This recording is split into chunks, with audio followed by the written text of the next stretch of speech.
At 50, anxiety doesn't roar. It lingers quietly in your thoughts, in the spaces between what was and what might be. It's not the same fear you had at 20. It's deeper, shaped by time, regret, and questions that weigh heavier with age. But the Stoics taught that peace isn't something you chase. It's something you create. This stage of life isn't the beginning of the end. It's the beginning of clarity. These 10 Stoic lessons are not just ideas. They are tools forged in hardship, designed to help you let go of what you can't control, reconnect with what matters, and finally live with calm. If you're ready to stop overthinking, protect your peace, and build a mindset no anxiety can shake, subscribe to the Stoic Code channel, and let's begin your second act with purpose. Lesson 1. Stop fighting time. At 50, you start to feel time differently. It's no longer abstract. It's real. You remember more behind you than ahead, and if you're not careful, that realization becomes a source of anxiety. But the Stoics remind us, it's not time that troubles us. It's our resistance to it. We fear what we can't control, and nothing is more uncontrollable than time. You can't rewind the past or fast forward the future, but you can master the present, and that's where your peace lives, in the now. Seneca once wrote, "We suffer more in imagination than in reality." That includes time. We relive mistakes, fear what's next, and miss the only moment we truly own, the present one. But you didn't get to 50 by accident. Every decision, even the bad ones, led you here. And here is where your power still exists. You don't need to mourn lost years or worry about what's coming. Instead, learn to honor this moment. Stop measuring life by how much time is left and start measuring it by how fully you're living right now. Time doesn't owe us anything, but we owe it our presence. This is why the Stoics meditated on mortality, not to create fear, but focus. When you realize each day might be your last, you stop wasting it. You speak with more meaning, love with more attention, and stop giving your energy to petty worries. You don't eliminate anxiety by denying the passing of time. You eliminate it by making peace with it. You understand that time is not your enemy, it's your teacher. And if you're still breathing, you're still learning. So take today, just today. Live it on purpose. Let go of yesterday's regrets and tomorrow's unknowns, because the moment you stop fighting time, you stop fearing it, and in that space, anxiety loses its grip. Welcome to peace, not later, not someday. Now lesson 2. Your body is the foundation of your mind. The Stoics believed that mastery of the mind begins with discipline of the body, and at 50, this truth becomes impossible to ignore. You feel it in your joints, in restless nights, in that sudden dip in energy by mid-afternoon. What used to be a minor ache becomes a message. Take care of me, or I will take care of you. Seneca once said, "A sound mind in a sound body, you should pray for that. Not as luxury, but necessity, because when the body is neglected, the mind falters. When you're underslept, overfed and sedentary, you're not just tired. You're vulnerable, more irritable, more anxious, less resilient. Anxiety doesn't just live in your thoughts, it lives in your gut, in your hormones, in your nervous system. And all of that is directly influenced by how you treat your body. But here's the good news. You don't need to be an athlete. You don't need to chase six-pack abs or run marathons. You just need to respect your vessel. Sleep like it matters. Eat like it's fuel. Move like your peace depends on it, because it does. The Stoics didn't separate physical from mental discipline. They believed every small act of care, from rising early to enduring cold, hunger, or fatigue, was training for the soul. When you treat your body as sacred, the mind follows. It clears, it sharpens, it steadies. So begin with the basics.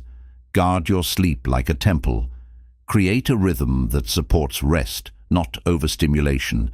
Wake with purpose, not panic. Then nourish yourself with real food. Not to punish, not to restrict, but to empower. Ditch what dulls you.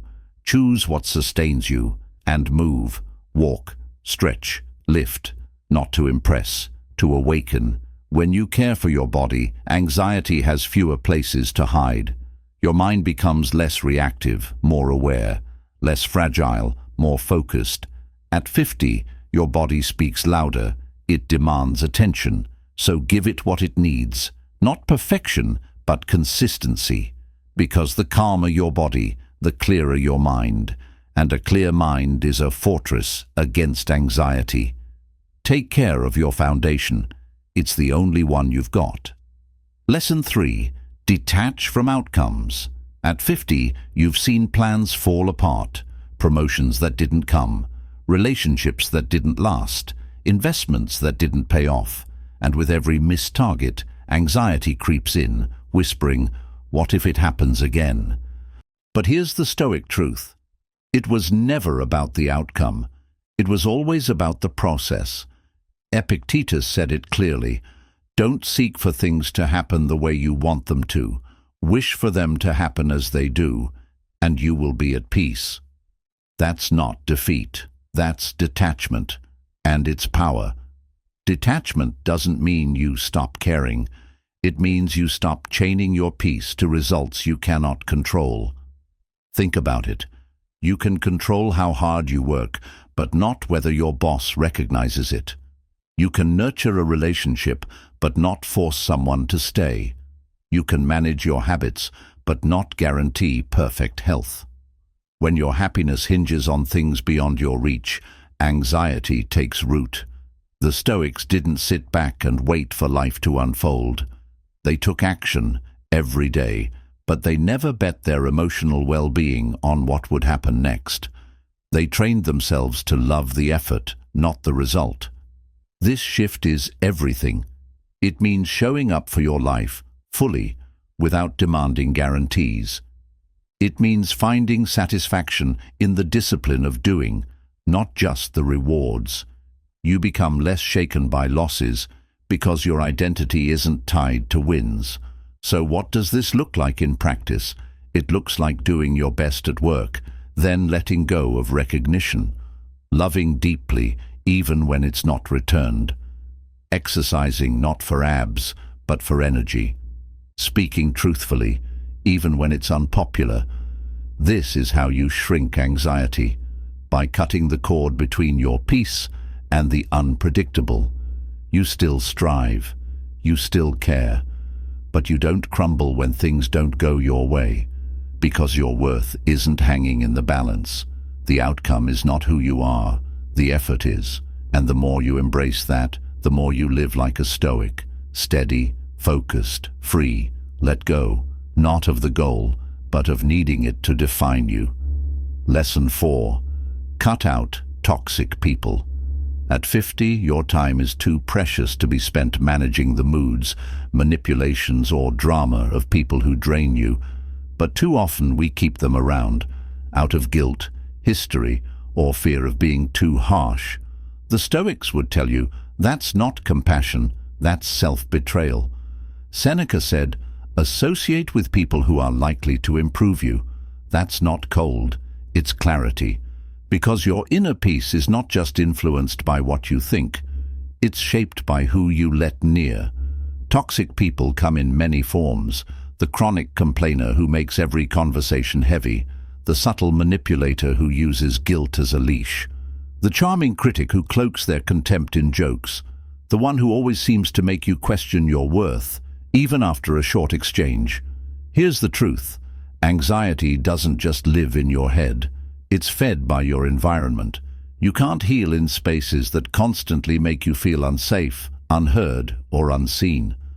Stoicism is about protecting your peace, not just from external chaos, but from those who bring it into your life. It's not about cutting everyone off. It's about choosing wisely. You don't owe endless access to people who don't respect your boundaries. And cutting ties doesn't always mean slamming doors.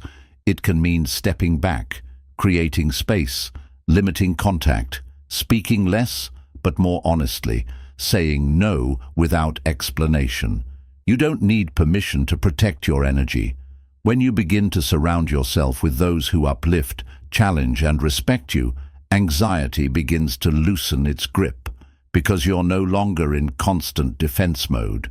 Your nervous system isn't bracing for the next jab, the next guilt trip, the next wave of emotional chaos. You deserve environments that feel like calm, not conflict. So take inventory. Who leaves you tense after a conversation? Who makes you second-guess your worth? Who feels more like a storm than a shelter? Don't let history override your health. Just because someone's been in your life for years doesn't mean they deserve front-row access to your peace. Choosing peace over people-pleasing is not selfish. It's survival. And at 50, survival must become sacred. Lesson 5. Simplify everything. At 50, life tends to get cluttered. Not just your house, but your calendar, your thoughts, your responsibilities. You're juggling decades of accumulation, tasks you no longer enjoy, obligations you never questioned, stuff that once mattered but no longer serves you. And the hidden cost, anxiety. Marcus Aurelius said, "If you seek tranquility, do less." But he didn't mean laziness. He meant intentionality, doing less of what doesn't matter, so you have more room for what does. Because here's the truth. Anxiety thrives in chaos, in the piles of unread emails, the never-ending to-do list, the commitments made out of guilt, the physical and mental clutter that crowds your space and your peace. But the Stoic way is simple.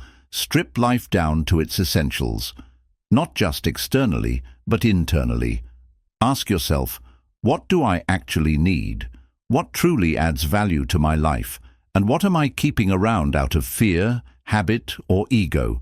Start small. Clean one drawer. Cancel one meeting. Say no to one unnecessary task.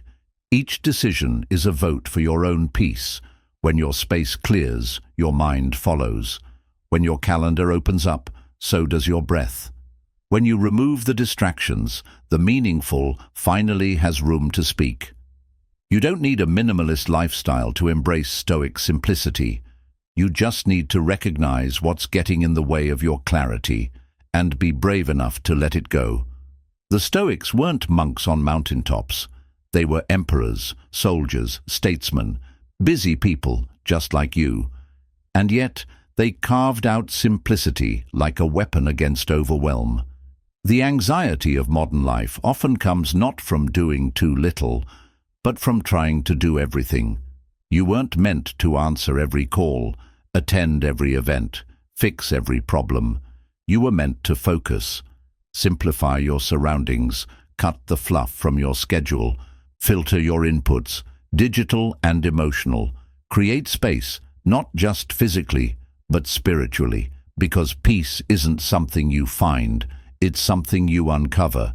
When you remove what doesn't belong, simplicity isn't weakness, it's strength refined, and at 50, that strength is your new starting point. Lesson 6. Learn to say no.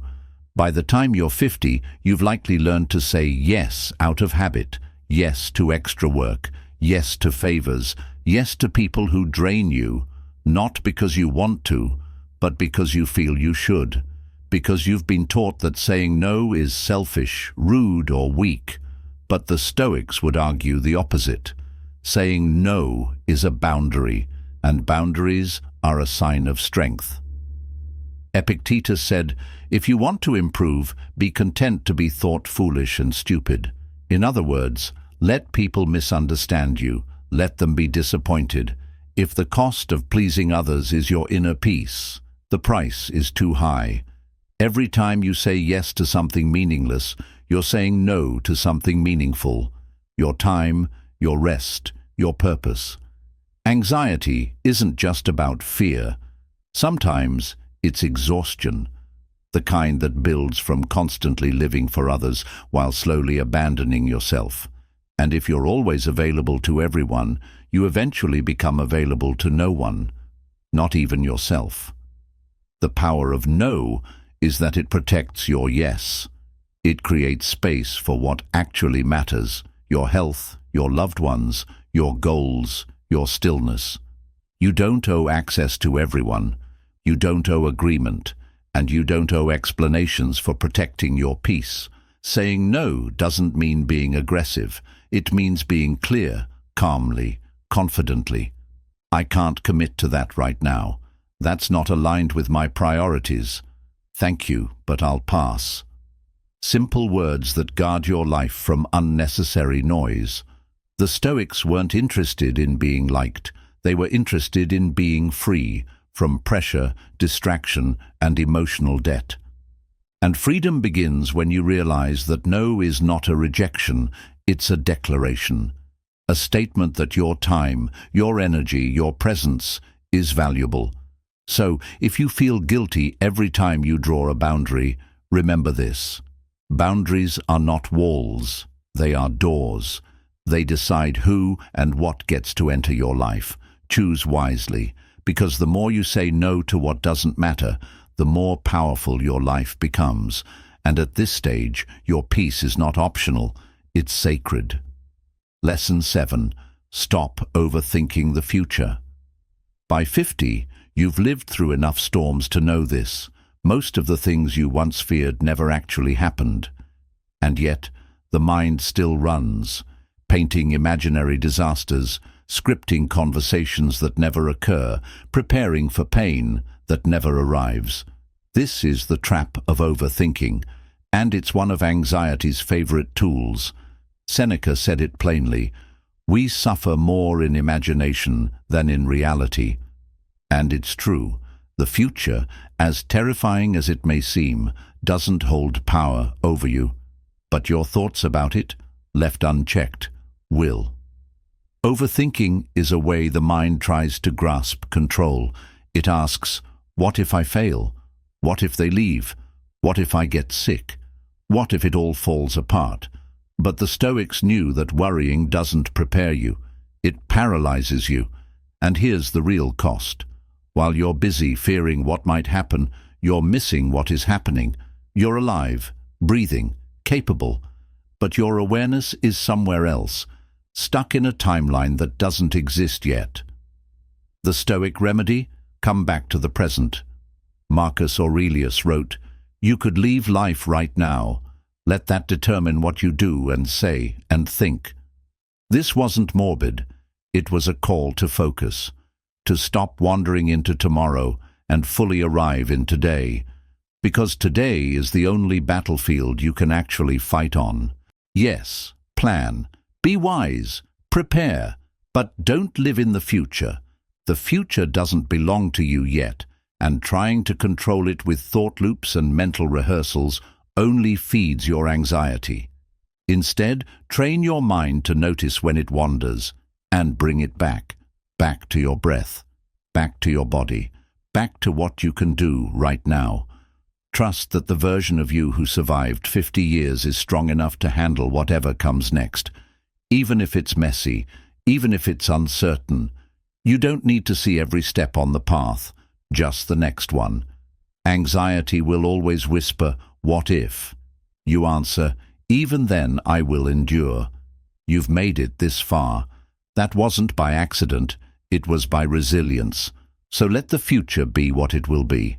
You live here, in the now. Lesson 8. Daily stillness is non-negotiable. You've carried decades of responsibilities, memories, and momentum. By 50, your mind has become a crowded room, echoing with what-ifs, to-dos, and past regrets. It's no wonder anxiety finds fertile ground there. That's why stillness isn't a luxury, it's survival. Marcus Aurelius, even as emperor, carved out moments of silence every day, not to escape his duties, but to return to himself. He called it stilling the mind, a sacred space where thought stopped racing and wisdom had room to breathe. We often think we're too busy for stillness, but the truth? We're too scattered without it. Modern life is a constant stream of alerts, updates, and background noise. We're always connected and always distracted. But a mind that never rests can't be clear, and a mind that can't be clear can't be calm. Stillness isn't just sitting in silence.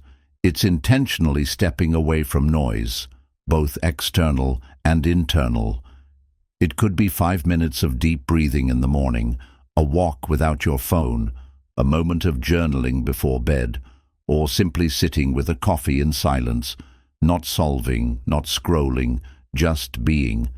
The Stoics knew that clarity only comes when the storm inside quiets down. Stillness is how you catch your breath, how you return to what matters, how you remember that beneath the stress, the noise, the panic, you are still in control of how you respond. Think of it as sharpening the blade. You don't face the day blunt, you prepare, and stillness is how you do it. It's not laziness, it's discipline, and at 50, that discipline can be your anchor in chaos. Start with a few minutes a day. Protect it like sacred ground. Let it become your daily ritual, where anxiety doesn't get to lead and peace begins to speak. Your stillness is where your strength begins. Lesson 9. Focus on what you can give. It's easy to turn inward when anxiety hits, to spiral into your fears, doubts, and regrets. But the Stoics had a powerful antidote: service. Marcus Aurelius constantly reminded himself of his duty to others, not because he wanted praise, but because giving pulls you out of your own head. Anxiety thrives when your world gets small, when it's all about your problems, your pain, your past. But when you shift focus outward, everything changes. You don't have to change the world. Just show up for someone, help a friend, mentor someone younger, send a kind message. Even a smile at the right moment can lift someone and you. When you give, your brain stops looping on your problems. Your focus expands, perspective returns, and suddenly the thing that felt overwhelming an hour ago feels manageable again. The Stoics weren't passive philosophers. They believed in active contribution. Life to them wasn't just about personal virtue. It was about using that virtue to serve others. Service grounds you. It reminds you that you're part of something bigger. And being useful in any way brings purpose. And purpose starves anxiety. At 50, you've gained experience, wisdom, and insight. Don't hoard it. Share it. Someone out there needs your scars, your stories, your strength. Let your life become someone else's lantern. And no, you don't give to fix them. You give because it frees you. Because when you contribute, you shift from scarcity to abundance. From "what's wrong with me" to "how can I help someone else?" From anxiety to alignment. You can't control everything, but you can give something, and often that's enough. Lesson 10. Accept that you are enough. This is the final, and perhaps the most freeing, Stoic truth. You are enough, right now, as you are. At 50, you've been shaped by time, trials, and transformation. You've succeeded, stumbled, started over. But somewhere along the way, anxiety convinced you that you still had something to prove, that you needed more achievements, more approval, more perfection. But Epictetus said, wealth consists not in having great possessions, but in having few wants. That includes the desire to prove your worth to people who never understood your value. You are not your bank account, not your job title, not your mistakes. You are the one who rose every time life tried to pull you under. Peace begins the moment you stop chasing validation, the moment you realize that you've done enough, become enough, and given enough. Acceptance doesn't mean stagnation. It means starting from wholeness, not emptiness. It means no longer measuring yourself against others, no longer living by rules you never agreed to, no longer waiting for someone else to tell you you're worthy. You've earned your scars, your wrinkles, your wisdom. They are not signs of wear, they are signs of life lived fully. So breathe. Let the pressure fall away. You're not behind. You're not broken. You're exactly where you're supposed to be. This is your moment, not to become someone else, but to finally be yourself. And when you accept that, anxiety has no power left.